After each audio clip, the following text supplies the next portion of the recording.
Hello दोस्तों, लकवा basically दो तरीके का होता है, ब्लीडिंग वाला लकवा और क्लॉटिंग वाला लकवा, यानी हेमोरेजिक स्ट्रोक या इस्केमिक स्ट्रोक। दोनों की मैनेजमेंट स्ट्रैटेजी बिल्कुल अलग होती है। यदि किसी को खून ब्लीडिंग हो गया है या हेमोरेजिक स्ट्रोक हुआ है तो खून गाढ़ा करने की दवा देंगे, अगर क्लॉटिंग वाला स्ट्रोक हुआ है तो खून पतला करने की दवा देंगे। लेकिन क्या हो अगर किसी व्यक्ति को हुआ तो क्लॉटिंग वाला लकवा था लेकिन बाद में ब्लीडिंग हो गई, यानी कि इस्केमिक स्ट्रोक के अंदर टिश्यू में ब्लीडिंग हो गई, तो वैसे केस में आप क्या करोगे? ना आप खून पतला करने की दवा दे सकते, ना गाढ़ा करने की दवा दे सकते, ना मैनेजमेंट में आपको डिसाइड कर पाना भी बहुत मुश्किल होगा कि किसको किस तरह से मैनेज करना है।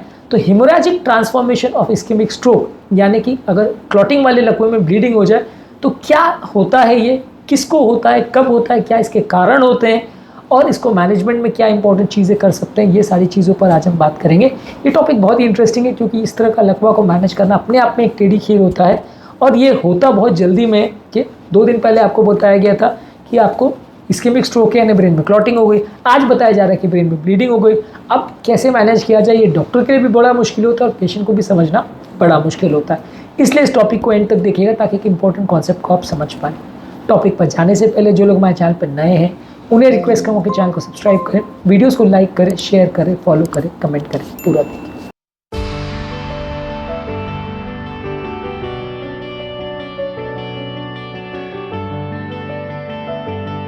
सबसे पहला ये समझने की ज़रूरत है कि होता क्यों है। जब कभी किसी व्यक्ति को लकवा अगर होता है तो ब्रेन की सडनली चोक हो जाती है, जिसकी वजह से ब्रेन का टिश्यू में ऑक्सीजन सप्लाई, ग्लूकोज सप्लाई बंद हो जाता है। इसकी वजह से कई बार लोगों को वो एरिया जो डैमेज हो जाता है वहाँ पे सेल्स खराब हो जाते हैं और ये जो टिश्यूज़ है ये नलियाँ लीकी हो जाती हैं, इनसे ब्लड निकलने लगता है। कारण ये है कि बेसिकली ब्लड ब्रेन बैरियर करके एक दीवार होती है जो कि ब्लड को और ब्रेन के टिश्यू को सेपरेट करती है। बेसिकली ये कोई ईंट और भट्टे की दीवार नहीं होती, ये दीवार भी सेल से बनी हुई होती है। लेकिन जब कभी किसी व्यक्ति को लकवा आता है तो ये दीवार डैमेज हो जाती है। इसमें जो सेल्स है उनको भी नॉर्मली ग्लूकोज और ऑक्सीजन की ज़रूरत पड़ती है क्योंकि वो भी सेल्स है, उनको भी पोषण की ज़रूरत होती है, वो कोई पत्थर तो है नहीं। तो उनको जब ग्लूकोज ऑक्सीजन सप्लाई बंद हो जाता है तो वो सेल्स मर जाते हैं, तो दीवार कच्ची हो जाती है और ब्लीडिंग चालू हो जाती है। नॉर्मली ये ब्लड ब्रेन बैरियर का फंक्शन होता है, ब्रेन को और ब्लड को दोनों में जो बीच में जो लेयर बना के रखना है ताकि दोनों में ब्लड का मटेरियल ब्रेन में ना जा सके और ब्रेन का जो फ्लूइड है वो ब्लड में ना जा सके। जब ये दीवार टूट जाती है तो ब्लीडिंग चालू हो जाती है। ज़्यादातर लकवे के 1-2 दिनों के अंदर होता है। इसके अलावा एक कॉन्सेप्ट है रीपरफ्यूजन इंजरी का, यानी कि ब्रेन की नलियों में जब क्लॉट होता है तो कुछ एरिया डैमेज होता है, लेकिन जब सडनली कोई थेरेपी द्वारा या इंजेक्शन द्वारा हम ब्लड का क्लॉट निकालते हैं और ब्लड का प्रवाह वापस चालू होता है तो सडनली जब ब्लड आता है तो वो टिश्यू को उल्टा और डैमेज करता है, जिससे पेशेंट का ब्लड ब्रेन बैरियर और टूट जाता है और सडनली ब्लीडिंग हो जाती है। तो ये 3 कारण है जिसकी वजह से लोगों को सडनली ब्लीडिंग या हेमोरेजिक ट्रांसफॉर्मेशन हो सकता है।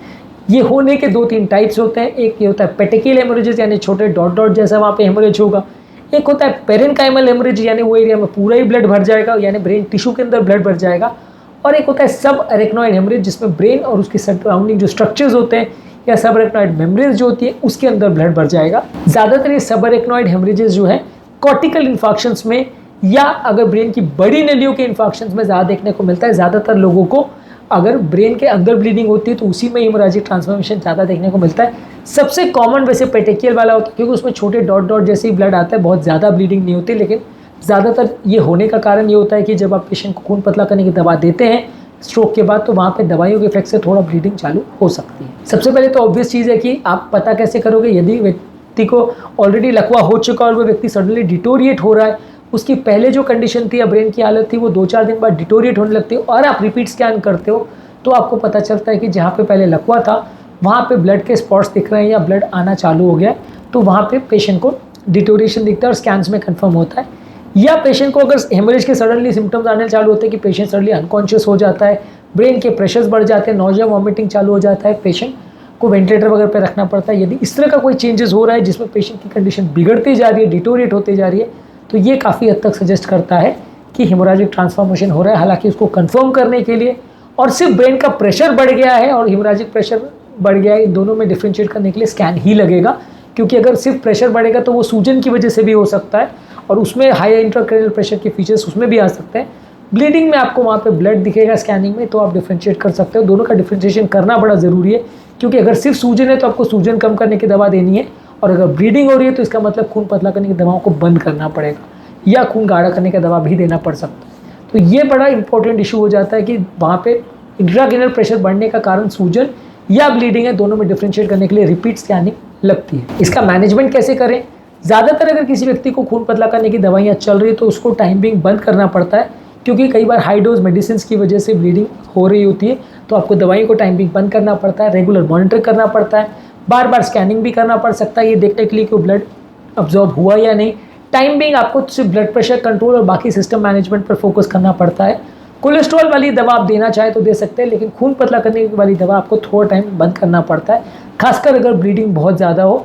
और साथ में आपको पेशेंट को सपोर्टिव केयर देना पड़ता है, जैसे पेशेंट का अगर प्रेशर अगर बढ़ रहा है तो उसको कम करना है, ज़्यादा ब्लीडिंग हो रही है तो ऑपरेशन करके उसको निकालना है, या पेशेंट का अगर कोई और इंपॉर्टेंट प्रॉब्लम्स हो रही है, वेंटिलेटर वगैरह की ज़रूरत हो रही है तो वो सब करना है। बेड रिडन पेशेंट है तो बेड सोर्स वगैरह का ध्यान रखना है, उनको नर्सिंग केयर वगैरह पर ध्यान रखना है। तो ये सारी चीज़ों पर आपको फोकस करना होता है जो बाकी लकवे वाले पेशेंट में होता है। बस इसमें थोड़ा स्ट्रैटेजी अलग होती है, क्योंकि इसमें ब्लीडिंग भी है, क्लॉटिंग भी है, दोनों साथ में है, तो मैनेज करना थोड़ा डिफिकल्ट होता है। लॉन्ग टर्म प्रोग्नोसिस क्या है? ज़्यादातर इस तरह के पेशेंट्स का लॉन्ग टर्म आउटकम वेरिएबल होता है, कितना क्लॉटिंग है, कितना एरिया डैमेज हुआ और कितना ब्लीडिंग हुआ है उस पर डिपेंड करता है। ज़्यादातर इस तरह के केसेस में जो ये ब्लीडिंग होती है ये बड़े लकवे में ही ज़्यादा देखने को मिलती है, छोटे लकवे में कम होता है, तो इसलिए ये बड़े लकवे के साथ एसोसिएट होने की वजह से आप मान सकते हैं कि इस तरह के पेशेंट में लॉन्ग टर्म प्रॉब्लम्स आने का चांस ज़्यादा है, मृत्यु दर कंपेरेटिवली ज़्यादा है, लॉन्ग टर्म पैरालिसिस वगैरह होने का चांस ज़्यादा है। कुछ एरिया जिसको लकवे ने डैमेज कर दिया तो उसके बाद जब ब्लड लीक होता है तो ब्लड कुछ और एरिया को डैमेज कर देता है, तो पेशेंट की कंडीशन बिगड़ने का चांस ज़्यादा है। रिकवरी होने में या लॉन्ग टर्म इंप्रूवमेंट होने में टाइम लगता है, पेशेंट को रिहेबिलिटेट होने में, फुल फंक्शनल रिकवरी में आने में टाइम लगता है, दवाइयाँ डिसाइड करने में टाइम लगता है, और लॉन्ग टर्म बाद भी अब क्या दवाइयाँ दो, किस डोज में दो, ये सारे बहुत इंपॉर्टेंट इश्यूज हो जाते हैं जो पेशेंट की मैनेजमेंट स्ट्रैटेजी को बहुत बुरी तरह से चेंज कर देते हैं। तो इसलिए इसको समझना बहुत ज़्यादा ज़रूरी है।